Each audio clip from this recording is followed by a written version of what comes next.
The Australian retirees who actually keep their money high, genuinely relaxed at 70, 80, 90, all share one strange habit. They didn't quit buying necessities.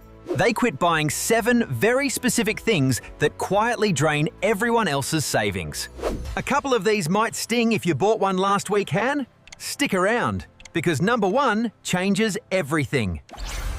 Let's count them down, Australian style, starting with the one sitting in half the driveways in the country. Here's how this actually works. Wealthy retirees don't earn radically more a kahame. They simply stop losing money to 7 things. Number 7, brand new cars. Not because they can't afford one, because they understand exactly what depreciation does. Drive a $65,000 SUV off the lot, and it can lose $10,000 in value before you're even home. A retired school teacher I heard about drove the same 9-year-old Corolla until the day she passed WAS. Debt-free the whole way. Number 6. Extended warranties and unnecessary insurance. 2 of retail's most profitable little upsells. Most products either fail in year 1, already covered for free, or fail well after the extended warranty quietly expires. Wealthy retirees insure the catastrophic stuff, health, home, liability, Han, and self-insure the toaster. That's the whole rule. Number 5. Trendy home renovations, hack-ins. Quietly one of the fastest ways to drain a retirement account.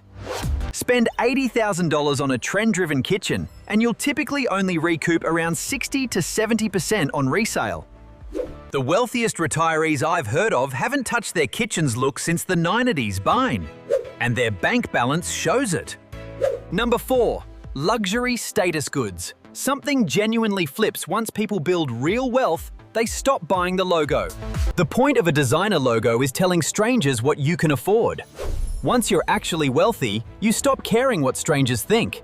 Genuinely wealthy people buy quality that lasts 20 years, not branding that lasts 1 Instagram post.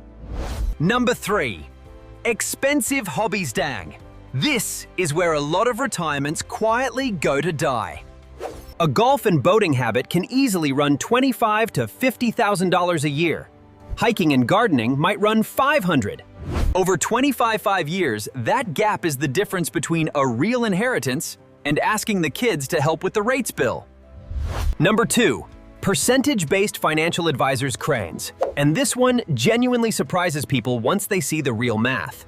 A 1% fee on $1 million nest egg sounds tiny deg, but compounded over 25 years, it can cost $300,000 to $500,000. Savvy retirees switch to flat fee advisors or simple low-cost index funds.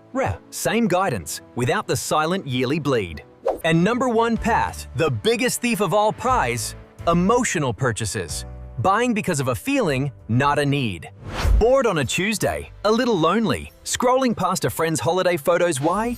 Retirement is full of these little spending triggers. Wealthy retirees ask one question before almost any purchase. Will I still be glad I bought this in 30 days?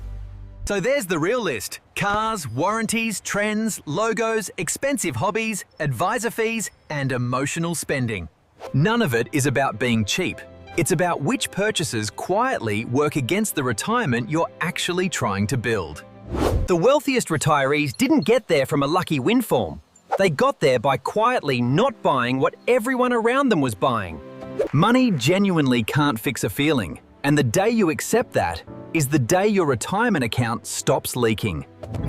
This video is general information only, not financial advice vis. Everyone's retirement situation and goals are different. For advice specific to you, speak with a licensed financial advisor. Ideally one who isn't quietly billing you a yearly percentage. If this gave you something to think about, smash subscribe. Pibe, real money habits breakdowns every single week. Tell me in the comments, Tyke, which of these 7 hits closest to home? No judgment, I'm guilty of at least 2 myself. Turn on notifications so you don't miss the next one, and maybe, just maybe, skip tonight's online cart. Thanks for watching. Take care of yourself, and I'll see you in the next one. G'day!